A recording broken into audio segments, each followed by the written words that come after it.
Hello and welcome back. I'm Rico. Today we are reading more of the Silence Dogood letters written by none other than Benjamin Franklin. If you would like to hear any of the previous letters, please follow the links in the description. Now, let's get into the letters. Silence Dogood letter number 8, July 9th, 1722. To the author of the New England Current. Sir, I prefer the following abstract from the London Journal to anything of my own, and therefore shall present it to your readers this week without any further preface. Without freedom of thought, there can be no such thing as wisdom, and no such thing as public liberty without freedom of speech, which is the right of every man as far as by it he does not hurt or control the right of another. And this is the only check it ought to suffer, and the only bounds it ought to know. This sacred privilege is so essential to free governments that the security of property and the freedom of speech always go together.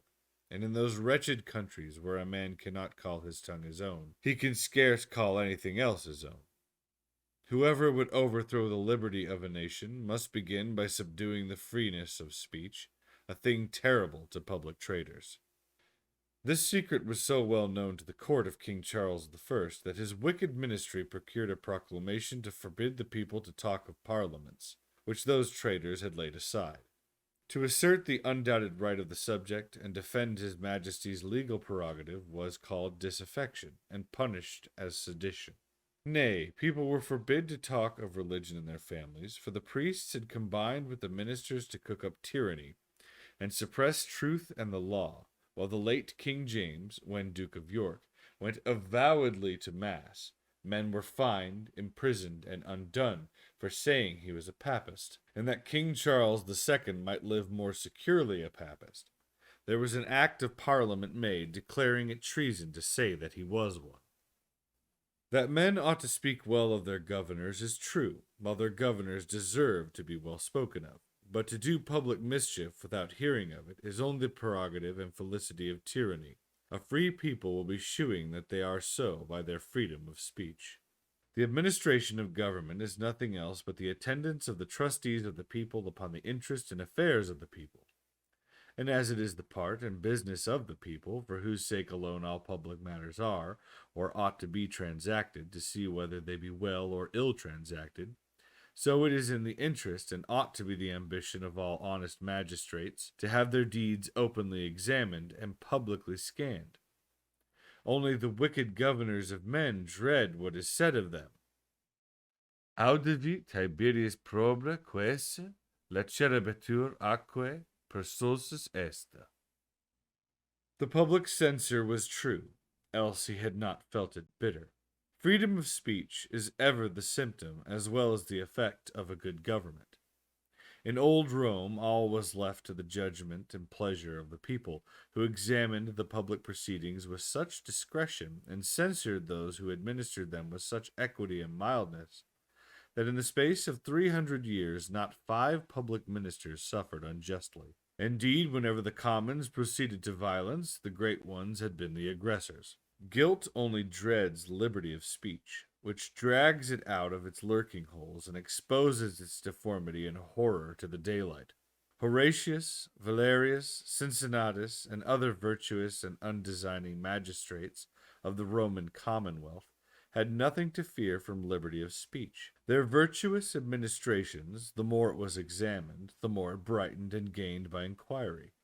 When Valerius, in particular, was accused upon some slight grounds of affecting the diadem, he who was the first magistrate of Rome does not accuse the people for examining his conduct, but approved his innocence in a speech to them, and gave such satisfaction to them, and gained such popularity to himself, that they gave him a new name. Inde cognomen factum publiculae est, to denote that he was their favorite and their friend. Notae deende legis, ante omne de provocatione adversis magistrates et populum. Levi lib 2, cap 8. But things afterwards took another turn. Rome, with the loss of its liberty, lost also its freedom of speech. Then men's words began to be feared and watched, and then first began the poisonous race of informers, banished indeed under the righteous administration of Titus, Narva, Trajan, Aurelius, etc., but encouraged and enriched under the vile ministry of Sejanus, Tigellinus, Pallas, and Cleander. Quire libet, quod in secreta nostra non inquire principes, nisi quoso dimos, says Pliny to Trajan. The best princes have ever encouraged and promoted freedom of speech. They know that upright measures would defend themselves, and that all upright men would defend them. Tacitus, speaking of the reign of some of the princes above mentioned, says with ecstasy, Rara temporum felicitate, ubi sentire quae velis, and quae sentius dicere licet. A blessed time when you might think what you would and speak what you thought. I doubt not but old Spencer and his son, who were the chief ministers and betrayers of Edward II, would have been very glad to have stopped the mouths of all the honest men in England. They dreaded to be called traitors because they were traitors, and I dare say Queen Elizabeth of Walsingham, who deserved no reproaches, feared none. Misrepresentation of public measures is easily overthrown by representing public measures truly. When they are honest, they ought to be publicly known, that they may be publicly commended. But if they are knavish or pernicious, they ought to be publicly exposed in order to be publicly detested. Yours, etc., Silence Dogood.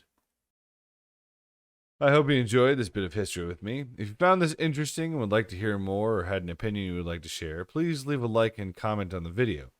Thanks again for stopping by. God bless, and farewell for now.